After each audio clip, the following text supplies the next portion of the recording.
পাশ করলে কোরআনের আলোকে দেশ চালাবে, এই কথা জীবনে একদিনও বলো নাই। মুসলমান যাই না শুই না, তোমার মতো জালেমের দলে যায় কেমনে? কেমনে যায়? আমরা তো জান্নাত চাই, আমরা তো হেদায়েতের উপরে টিকে থাকতে চাই। তো আমার রাসূল তো বিদায় হজের ভাষণে বললেন যে আমি দুটি জিনিস রেখে যাচ্ছি, লান তাদিল্লু মা তামাসসাকতুম বিহিমা। ও দুটি জিনিস যতদিন আঁকড়ায়া ধরে রাখতে পারবে ততদিন পথ হারা হবে না। তার মাঝে একটা কোরআন আর একটা হাদিস। এখন আমাদের জীবনের পাথেয় হবে, উপকরণ হবে, উপলক্ষ্য হবে, একমাত্র নির্ভরতার জায়গা হবে কোরআন এবং হাদিস। এর বাহিরে চলার সুযোগ কোথায়? আমরা যখন টয়লেটে ঢুকি তখন আমরা কোরআন হাদিসের মাসালা দেখি, ঠিক না? কোন ফা দিয়ে ঢোকা সুন্নাত আমরা সেটা বুঝেই ঢুকি। আমরা যখন ঘুমাতে যাই, ঘুমাতে গেলেও আমরা ভাবি কোন কাতে ঘুমানো সুন্নাত। আমরা যখন খেতে যাই, খাওয়ার সময় ভাবি কোন হাতে খাওয়া সুন্নাত। যেই আমরা মসজিদে ঢুকতে সুন্নাহ খুঁজি, টয়লেটে ঢুকতে সুন্নাহ খুঁজি, ঘুমানোর সময় সুন্নাহ খুঁজি, খাওয়ার সময় সুন্নাহ খুঁজি, সেই আমরা দেশ চালানোর সময় আল্লাহর নবীর সুন্নাহ খোঁজা দরকার আছে না নাই? তোমার কাছে এটা রাজনীতি মনে হলে আমি কি করতাম? আমি তো সুন্নাহ খুঁজতেছি। আর যদি দেশ চালানো হাদিসের আলোকে এটা রাজনীতি হয়, তাহলে এই রাজনীতি করা তো ফরজ। এখান থেকে যারা ছিটকে পড়ে যাবেন তাদের উপায় নাই। قال رسول الله صلى الله عليه وسلم يحشر الناس يوم القيامة ثلاثة أصناف صنفا مشاطا وصنفا ركبانا وصنفا على وجوههم। মানুষের আমলের উপরে নির্ভর করে কিয়ামতের দিন মানুষকে কবর থেকে তোলা হবে। যার আমল যেমন তার আখিরাত হবে ঠিক তেমন। তাই তো আপনার আমলের উপর ডিপেন্ড করা হবে আপনাকে আল্লাহ কেমনে হাশরের ময়দানে তুলবেন, কবরে থেকে তুলবেন। নবীজি সাল্লাল্লাহু আলাইহি ওয়াসাল্লাম বলছেন, মানুষগুলো কবর থেকে তিন দলে বিভক্ত হয়ে উঠবে। তাদেরকে আল্লাহ তাআলা তিন দলে বিভক্ত করবেন। ঠিক আপনার আমল যেমন তিনি তুলবেন আপনাকে তেমন। তার সাথে কারো স্পেশাল সম্পর্ক দরকার নাই, তিনি আদল হিসাবে সম্পর্ক করবেন। এজন্য কিয়ামতের দিন কাহার সুরত ধরবেন, এমন মেজাজ, এমন রাগ, কেউ যেন স্পেশাল সুযোগের কোনো চান্স না পায়। তাই নবী ইব্রাহিম, যাকে খলিলুর রহমান বলা হয়, খলিলুল্লাহ, সেদিন আল্লাহর ডরে উনিও বলবে নফসি ইয়া নফসি।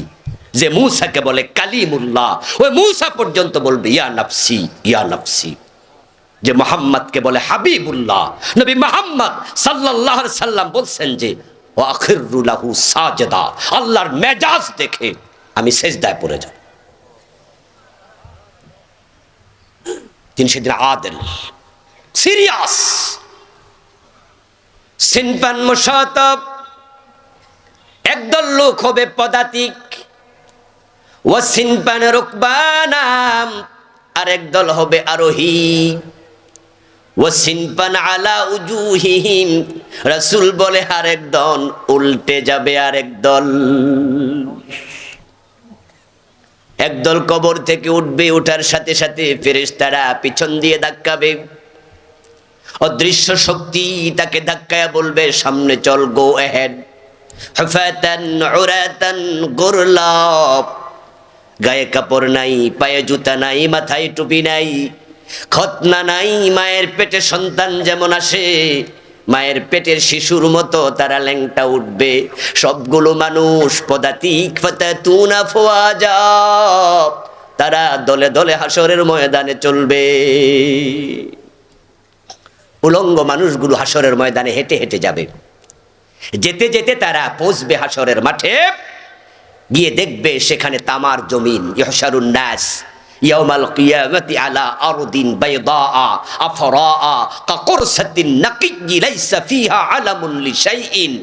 নদী নাই, নালা নাই, গাছ নাই, পর্বত নাই, পালা নাই। মানুষ আটার খামির দিয়ে যখন রুটি বানায়, রাসূল বলছে সে খামির যেমন মসৃণ থাকে, সেখানে পৌঁছে দেখবে হাশরের মাঠ আল্লাহ মসৃণ করে তামা দিয়ে বানিয়ে রেখে দিয়েছেন। ফেরেশতা বলবে ঢোকো ভিতরে। হেঁটে হেঁটে উলঙ্গ মানুষগুলো সব ঢুকবে।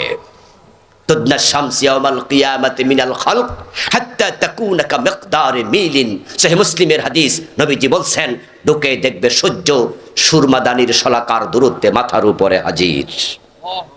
হাত তোলা দিলে সূর্য লেগে যাবে, মাথার উপরে সূর্য। এবার আল্লাহ সূর্যকে অন করে দেবেন, সুইচ টিপ দেবেন। সুইচ অন করার সাথে সাথে সূর্য তার পুরো প্রখরতা রশ্মি পুরাটা বিকিরণ করবে। সাথে সাথে দেহের ঘাম এমন ভাবে বের হবে, ফামিনহুম মান ইয়াকুনু ইলা কাবাইহি ওয়া মিনহুম মান ইয়াকুনু ইলা রুকবাতাইহি ওয়া মিনহুম মান ইয়াকুনু ইলা হাকবাইহি ওয়া মিনহুম মান ইউলজিমুল আরাকু ইলজামা। নবীজি বলছেন কারো ডাকনগিরা ডুবে যাবে, কারো হাঁটু ডুবে যাবে, কারো মাজা ডুবে যাবে, কারো মাথা পার হয়ে যাবে। সূর্যের প্রখরতায় রশ্মির কারণে, তাপের কারণে ওই ঘাম গরম পানির মতো উতরাতে শুরু করবে। এর মাঝে থাকবে 50,000 বছর। তারুজুল মালাইকাতু ওয়ার রূহু ইলাইহি ফি ইয়াউমিন কানা মিকদারুহু 50 আলফা সানা। কোরআনের আয়াত, আল্লাহ কোরআনে বলছেন সেই দিন তার লম্বা হবে 50,000 বছর। রাসূলুল্লাহ সাল্লাল্লাহু আলাইহি ওয়াসাল্লাম বলতেছেন হাসরের ময়দানে যে মানুষগুলো ডুববে, ওই কোন মানুষের জন্য 2 কদম রাখার জায়গা যতটুকু, এর চেয়ে বেশি জায়গা বরাদ্দই থাকবে না। শুধু পা রাখতে যতটুকু জায়গা দরকার অতটুকু পাবে এক একজন। 1 পায়ের উপরে 2 পায়ের উপরে দাঁড়ায়া থাকা লাগবে 50,000 বছর। তারা নড়াচড়া করার সুযোগও নাই। বাড়িতে গিয়ে প্র্যাকটিস করবেন 2 পায়ের উপরে কতক্ষণ দাঁড়ায়া থাকা যায়। হাঁটাচলা করেন তাহলে 2 ঘন্টা 5 ঘন্টাও হাঁটতে পারবেন। দাঁড়ায়া থাকেন 20 মিনিট পরে জিমজিম শুরু হয়ে যাবে পা। এভাবে আল্লাহ 50,000 বছর দাঁড় করায় রাখবে। হিসাব নিকাশ শুরু করবে না, দাঁড়ায়া থাক শুধু। এগুলো সব পাপিষ্ঠ, সব পাপিষ্ঠ। এই হলো এক দল। ওয়াসিনফান রুকবানাম, আরেক দল বড় সৌভাগ্যবান মানুষ। তারা কবর থেকে উঠে দেখবে কবরের পারে ফেরেশতারা জান্নাতের গাড়ি নিয়ে দাঁড়ায় আছে। ফেরেশতা তাদেরকে কবর থেকে ওঠার সাথে সাথে ফুলের পাপড়ি ছিটাইয়া দেবে, ফুলের মালা গলায় দেবে, মারহাবা আহলান সাহলান বলে রিসিভ করবে, মোস্ট ওয়েলকাম জানাবে। তারপর জান্নাতের গাড়িতে তুলবে। ওই গাড়িটা ডিরেক্টলি আল্লাহর আরশের নিচে চলে যাবে। সুবহানাল্লাহ।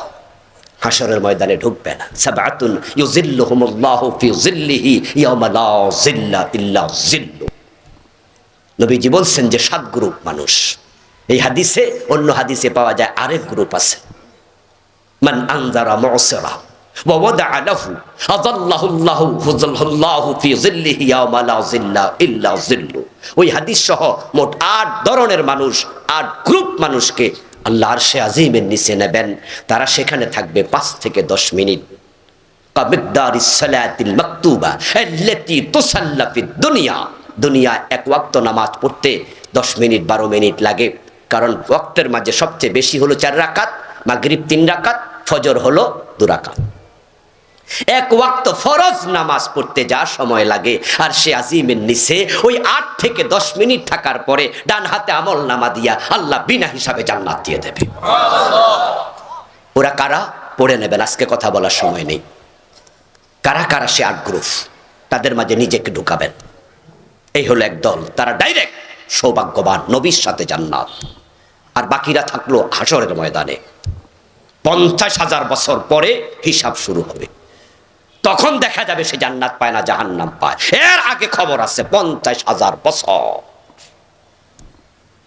এই জন্য হাসরের ময়দানে যাবেন না।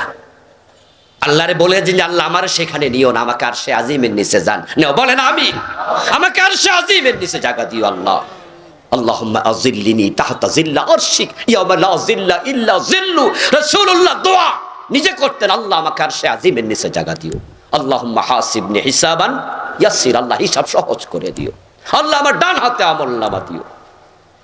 এই সবটা ডিপেন্ড করবে আপনার চরিত্রের উপর। আমরা কোরআনের পক্ষে ঝুঁকি নিয়ে কেন কথা বলি? কোরআনের পক্ষে কথা বলতে গিয়ে আল্লামা সাঈদী 13 বছর জেলকে কেন বরণ করেছে? সমঝোতা করলে তো 1 বছরের বেশি জেলে থাকা লাগতো না, চলে আসতে পারত, কিন্তু সমঝোতা করেনি।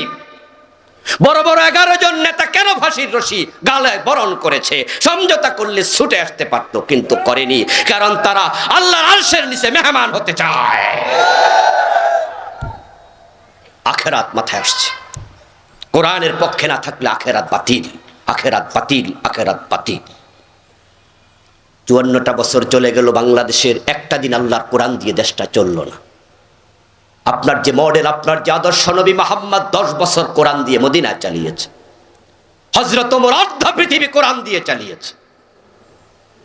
অর্ধ পৃথিবী করেছো শাসন দুলার তখ্তে বসে, খেজুর পাতার প্রাসাদ তোমার বারে বারে গেছে খসে। হযরত ওমরের ইসলামী বিশ্ব অর্ধ পৃথিবী ছিল 50 লক্ষ বর্গ মাইল। তিনি 10টা বছর চালাইছে আল্লাহর কোরআন দিয়া, আর বাংলাদেশ মাত্র 56,000 বর্গ মাইল। ওমরের ইসলামী রাষ্ট্র ছিল বাংলাদেশের মতো প্রায় 100টা বাংলাদেশের সমান। আওয়াজ দিয়ে চিৎকার দিয়ে বলুন তো, কোরআন যদি হযরত ওমরের অর্ধ পৃথিবী চালাতে পারে, ছোট্ট বাংলাদেশ চালানোর ক্ষমতা আল্লাহর কোরআনের আছে না নাই? আছে? এ কোরআন বাংলাদেশ চালাইতে পারবে? কোরআন দিয়ে চালালে শান্তি সমৃদ্ধি আসবে। তাহলে কোরআনের পক্ষে দৌড়াইয়া আসা দরকার আছে না নাই? এই দেশে কোরআন কায়েম করতে তলোয়ার হাতে নিতে হবে না। এই দেশে কোরআনের রাজ কায়েমের জন্য জিহাদের মাঠেও যাওয়া লাগবে না। শুধুমাত্র সিলমোহরটা কোরআনের পক্ষের নেতার পক্ষে দিয়ে দেবেন, কোরআন সংসদে ঢুকে যাবে। ওইটুকুও করবেন না।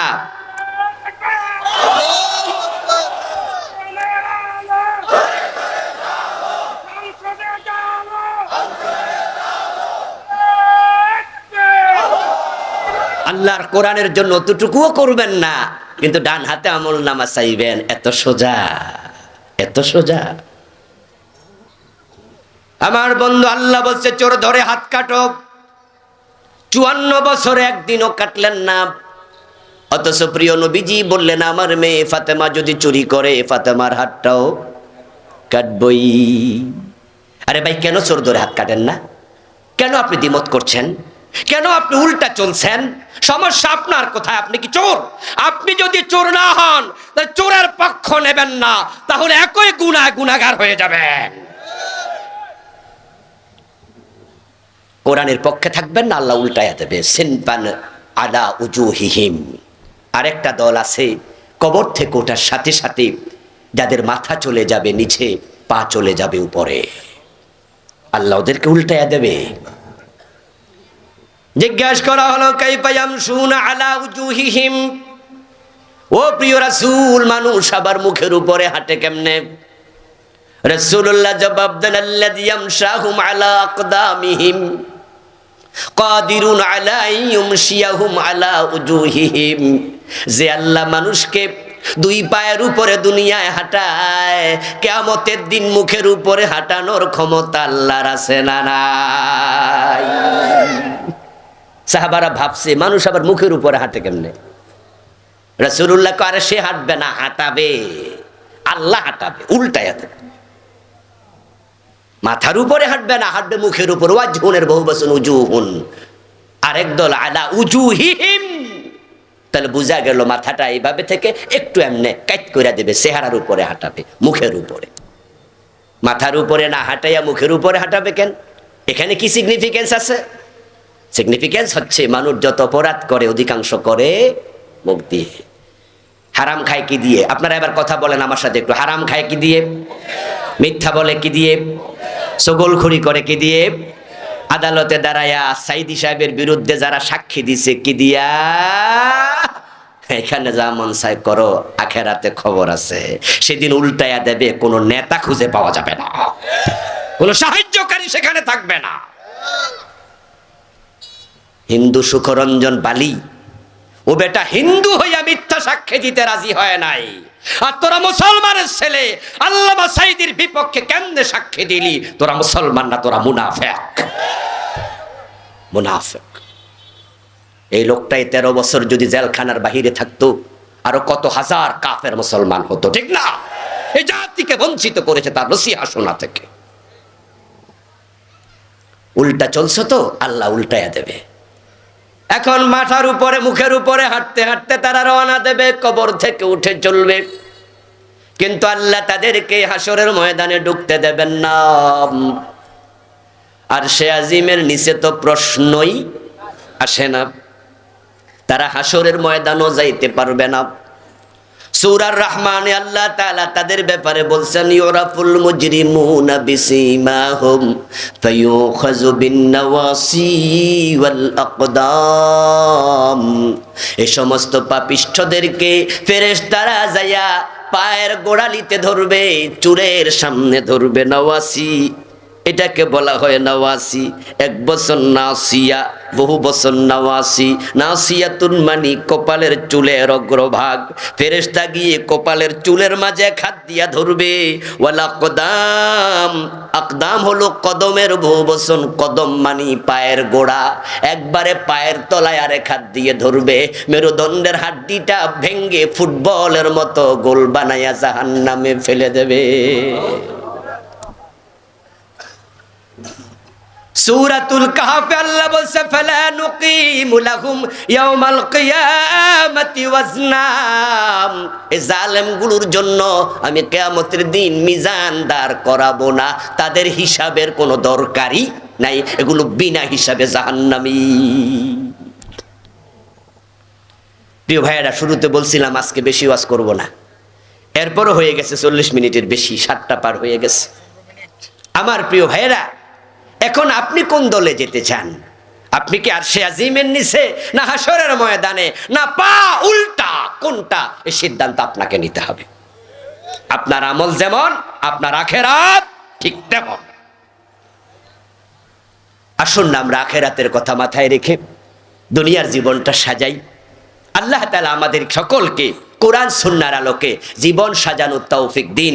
সবাই বলেন আমিন। হাযা মা ইনদি ওয়াল ইলমু ইনদাল্লাহ আলাইহি তাআল্লাহি ওয়া সুন্নতি। ও আমার সাহাবারা, তোমাদের কাছে আমি দুটি জিনিস রেখে চলে যাব। হতে পারে এই জমিনে, এই তারিখে, এই জায়গায়, এই আরাফার ময়দানে আর তোমাদের সাথে দেখা হবে না, তবে আমার রেখে যাওয়া দুটি জিনিস যদি শক্ত করে আঁকড়িয়ে ধরতে পারো, তাহলে তোমরা কোনোদিন পথহারা হবে না। কিতাব আল্লাহ ওয়া সুন্নতি, একটা হচ্ছে আল্লাহর কোরআন কিতাব, আল্লাহর কিতাব কোরআন, আরেকটা হচ্ছে আমার সুন্নাহ হাদিস। হেদায়েতের উপরে টিকে থাকতে চাইলে, আল্লাহর জান্নাতে যেতে চাইলে, ডান হাতে আমলনামা পেতে চাইলে কোরআন হাদিসের কাছে আসা দরকার আছে না নাই? তো তোমার দলীয় সংবিধান কোরআন নয়, তোমার দলীয় ম্যানিফেস্টো কোরআনের আইনের কথা নাই। তুমি পাশ করলে তোমার নেতা শুনো। أما بعد فقد قال الله تعالى في كلامه المجيد: أعوذ بالله من الشيطان الرجيم. بسم الله الرحمن الرحيم. وكل إنسان ألزمناه طائره في عنقه ونخرج له يوم القيامة كتابا يلقاه منشورا. اقرأ كتابك كفى بنفسك اليوم عليك حسيبا. قال النبي صلى الله عليه وسلم: يحشر الناس يوم القيامة ثلاثة أصناف صنفا مشاة وصنفا ركبانا وصنفا على وجوههم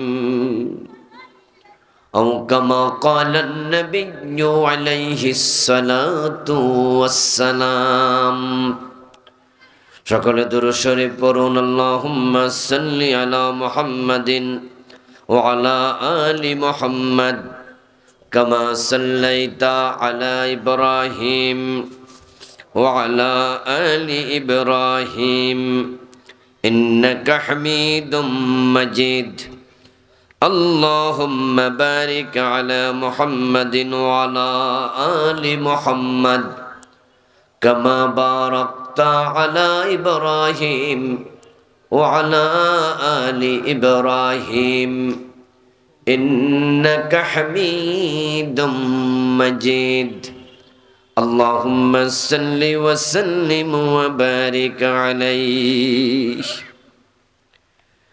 কালীবাজার হাফিজিয়া কারিয়ানা ও নুরানি মাদ্রাসার উদ্যোগে আয়োজিত আজকের এই চমৎকার মাহফিলের সম্মানিত সভাপতি,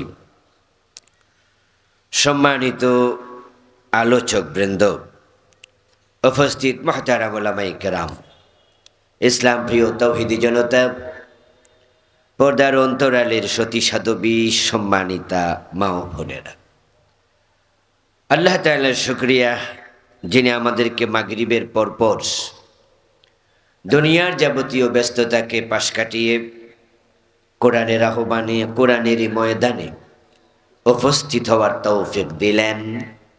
আমরা শুরুতে তাকেই কৃতজ্ঞতা জানাই, শুকরিয়া জানাই, কালিমাতু শুকর ফরি আলহামদুলিল্লাহ। প্রিয় দিনী ভাইরা, আমি আপনাদের সম্মুখে পবিত্র কোরআন মাজিদ থেকে সূরাতু বানী ইসরাঈলের 13 এবং 14 দুটি আয়াতে কারিমা তেলাওয়াত করেছি। নবীজি সাল্লাল্লাহু আলাইহি ওয়াসাল্লামের পবিত্র মুখ অনুসৃত একখানা ছোট্ট হাদিসে নববী পাঠ করেছি। আল্লাহ তাআলা তৌফিক দিলে এখান থেকে সংক্ষেপে কিছু কথা বলবো ইনশাআল্লাহ। যারা মাইকের আওয়াজ শুনছেন একটু তাড়াতাড়ি চলে আসেন। আলোচনা আজকে আমি করব 30 থেকে 35 মিনিট মাত্র। আমার পরবর্তী প্রোগ্রামটা বেশ দূরে। এখানে আমার মাহফিল ছিল গতকালকেই, নাকি জানেননি আপনারা? কিন্তু কালকে অতি কাছাকাছি আরেকটি প্রোগ্রাম হওয়ার কারণে মাহফিল কমিটির অনুরোধে গতকালকের প্রোগ্রামটা আজকে এখানে শিফট করতে হয়েছে। এছাড়া কাছাকাছি মাগরিবের পরেও দেওয়ার মতো অবস্থা আমার আর ছিল না। প্রোগ্রাম বাকিগুলো এমন দূরে দূরে এবং ডাবল দেয়া আছে প্রায় প্রতিদিনই। তো আজকে জুমা পড়াইয়া চলে আসছি। আজকে জুমার কারণে সিঙ্গেল মাহফিল, একটা মাহফিল, কিন্তু পরের মাহফিলটা বেশ দূর, 60 কিলোমিটার দূরে। রাস্তাঘাটের ব্যাপার তো, যানজটে পড়ে গেলে, একটা চাকা পাংচার হয়ে গেলে পরে প্রোগ্রামটা মিস হয়ে যেতে পারে। এই জন্য আজকে আপনাদের সাথে কথা হবে কম। আল্লাহ কম কথার মাঝে বারাকা দান করেন, বলেন আমিন। তাই দেরিতে যারা আসবেন তারা কিন্তু কথার আগা পাবেন, গোড়া পাবেন না, গোড়া পাবেন আগা পাবেন না। এই জন্য চলে আসেন তাড়াতাড়ি।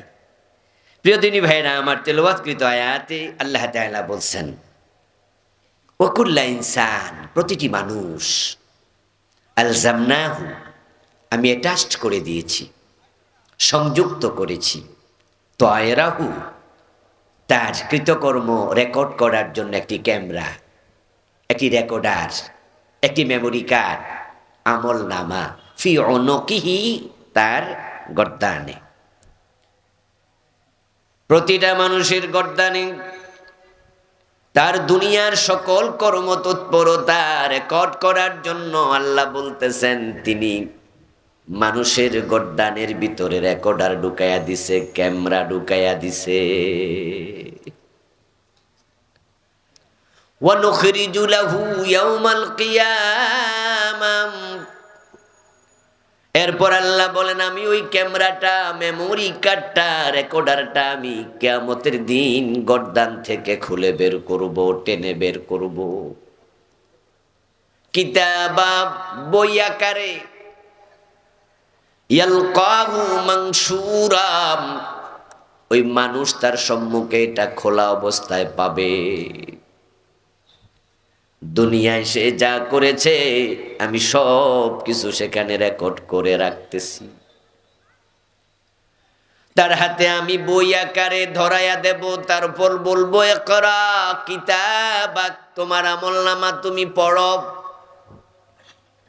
কাফা বিনাফসিকা আল-ইয়াওমা আলাইকা হাসিবা, আজকে আমলনামাটা পড়ে পড়ে হিসাব দেওয়ার জন্য কোনো সাহায্যকারীর প্রয়োজন নাই, তুমি একাই যথেষ্ট। পড়ো, এটা পড়ো। এই দুনিয়া আপনি যা করছেন সব কিছু রেকর্ড হবে, একটাও মিস হবে না। فمن يعمل مثقال ذرة خيرا يره ومن يعمل مثقال ذرة شرا يره, অনুপরিমাণ পরমাণু পরিমাণ ভালো মন্দ যা করেন সব সেখানে রেকর্ড হবেই। আমরা আমাদের গত পরশুদিন দুপুর বেলায় কি তরকারি দিয়ে ভাত খেয়েছি অনেকেরই মনে নাই। আর গত সপ্তাহ এই ফেব্রুয়ারি মাসের 1 তারিখ কোন কোন কথা বলেছি এটা দুনিয়ার কোনো মানুষের মনে নাই, মনে রাখতে পারবে না সব কথা। কিন্তু আপনার জীবনে যত কথা বলছেন সব একটা ক্যামেরায় রেকর্ড হয়, সেখান থেকে একটা শব্দ বাদ পড়ে নাই। তাই তো হাসরের ময়দানে মানুষের হাতে যখন আমলনামা তুলে দেয়া হবে, তখন পাপিষ্ঠরা আশ্চর্য হয়ে বলবে মালি হাদাল কিতাবি লা ইউগাদিরু সগীরাতান ওয়ালা কাবীরাতান ইল্লা আহসাহা, কি আশ্চর্য আমলনামা, ছোট বড় যা করছি একটাও বাদ পড়লো না। ইয়াউমা তাজিদু কুল্লু নাফসিম মা আমিলাত মিন খায়রিন মুহদারান ওয়া মা আমিলাত মিন সু। অন্য আয়াতে আল্লাহ তাআলা বলেন ভালো মন্দ যা করছে প্রতিটা মানুষ নিজের আমলনামায় সেটা হাজির পাবে, কিছু বাদ নাই।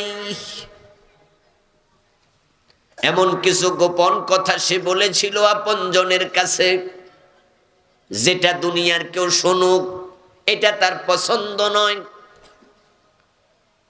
তাই তো কানের কাছে মুখ নিয়ে এত জোরে এত আস্তে অস্ফুট স্বরে বলেছে, যার কাছে বলছে সেও শোনে নাই। তাই সে ধমক দিয়া কইছে এই মিয়া কি কও, বুঝি না, আরো জোরে কও।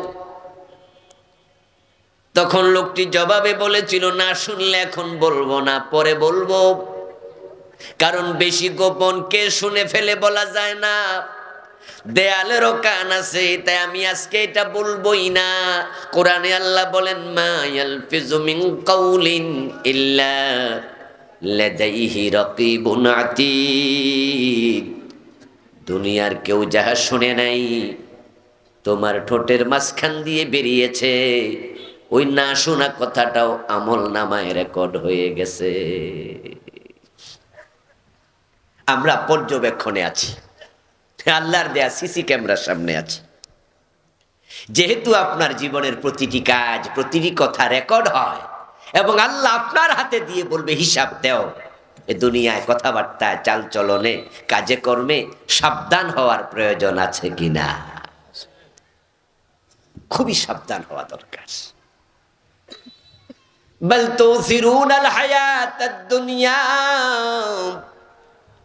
ওয়াল আখিরাতু খায়রুন ওয়া আবকা। আল্লাহ বলো ও মানুষ তোমরা তো দুনিয়া পাই আখিরাত ভুলে যাও। আমরা দুনিয়ার চাকচিক্যে পড়ে আখিরাত ভুলে যাই, মনেই থাকে না, সব যে রেকর্ড হয়। আজ থেকে 3-4 বছর আগে মুরাদ নামে একজন এমপি, একজন প্রতিমন্ত্রী, মাথায় চুল ছিল না, তাই মানুষ তাকে বলে টাকলা